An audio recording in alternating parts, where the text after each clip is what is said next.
Hi, my name is Donna Muldowney, and I teach at Lufkin High School. I am a special education teacher for functional life skills. We're located here in Lufkin, Texas, and I've taught here for about, 10 years. This is my 10th year. I'm going to look at the questions as I go. So the first question says, why did you start your career in education? Well, when I was 6 years old and coming home from first grade, my mother would ask me what I learned every day. Now that might sound normal, but it turns out that she didn't know how to read. And as I came home and gave her a recitation of my lessons every day, I began to realize that they were more important than just knowing what I had done for the day. And I knew then I wanted to be a teacher, and I've always wanted to be a teacher. It's just a long pathway, and it took a while to get here, but I am in the best job I've ever had. Question, let's see. If you would have any other job, what would it be and why? Well, I've had other jobs. I've had jobs that pay really well. I've had jobs that gave me travel around the world. I've had jobs that offered tremendous benefits to me personally, as far as monetary and medical and retirement, that kind of thing. But I have never, ever had a job where every day was a good day. No matter how it actually went along, it was where I wanted to be. So what job would I take and why? Teaching. Some role in teaching, always. Question 4, how are kids different now than 30 years ago? Well, many ways. Technology has made great advances, and our kids are exposed to so much more, both good and bad. Unfortunately, a lot of that is outside themselves, and they're not asked to imagine or work inside their heads and be logical about things. So while you have many children who will automatically be able to imagine things, that's part of their nature, there seems to be a great number of students who leave things to be outside of themselves. They see it on TV, they need to see it, they need to hear it, they need to be a part of it because that's what they're used to. That's not a bad thing, but it is when it limits the growth of your own critical thinking and imagination. So I would say that children today expect their education to come from somewhere outside themselves and have very little belief in the beginning that it is they who control their education. So that's one big way. Let's see. How is teaching different now than 30 years ago? Well, again, technology has had a major imprint in our world. Far fewer textbooks are needed because things are on the internet, or they're audios, or there are videos. Unfortunately, not all of our children have access to those things. Many do, and it becomes this social gap that you start to see grow larger and larger. I have many students who use phones regularly but have no service. They access the Wi-Fi from the school setting. They have nothing outside of the school setting.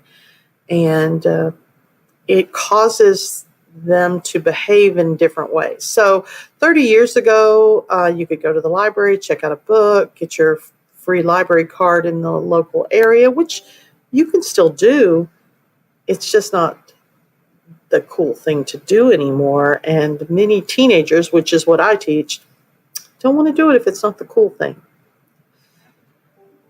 How is teaching? Oh, no, we've just done that one. What would you tell someone right now that is thinking about becoming a teacher?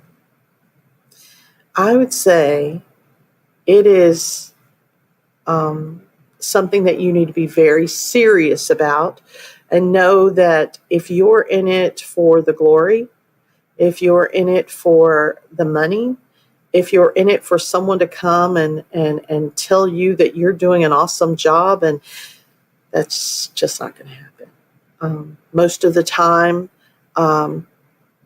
they're bitter struggles, and you're fighting against people that you think would be helping you, but they're not for whatever reason.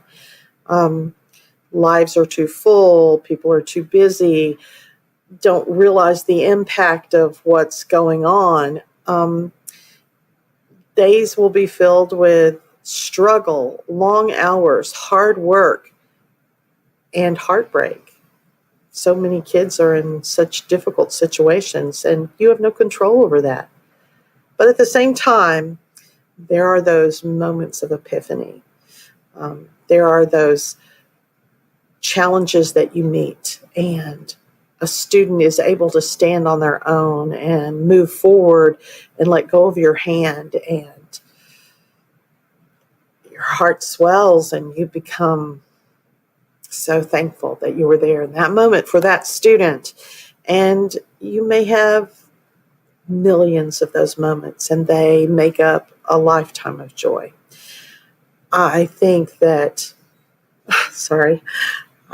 being a teacher is one of the most rewarding and fruitful jobs anyone could have. But I also think it's a very tough job, and not everyone's cut out to do it. So think long and hard. Sometimes you'll have to put yourself last. Sometimes you'll have to put your loved ones last, just to do what needs to be done for even one student. So think long and hard, but once you've made that decision, we'll all benefit. Let's see. Last question. What is one thing that you would change to help kids learn better? Well, I'm going to assume that's something within my control, and I do everything I can to help kids learn better. But if I were talking about something outside of my control, that would be to introduce them to more technology, to make it more available to them, and not in boring, just read on the internet ways, but to make it interactive and fulfilling, in that they have all of the senses met. They're hearing, they're speaking back and interacting, they're visually stimulated by the learning, and that's not really here yet.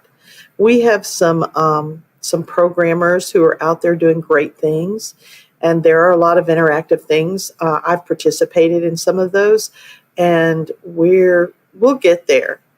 But right now, the students themselves are so far behind in the technology that they have access to, that those things will probably go to wealthier schools first. And that's sad. But if I were able to change that to help kids learn better, I would provide them with more access and more interaction with technology. Because just as one time we were illiterate human beings who only a few had access to literature, writing, and reading, now only a few have access to the kind of technology that our future is going to hold, and the masses really don't. So I think I would change that, because we're becoming a technologically dependent society, and those kids need that advantage. Well, I've had a good cry, and I've enjoyed talking to whoever gets to see this video. And thank you for the opportunity.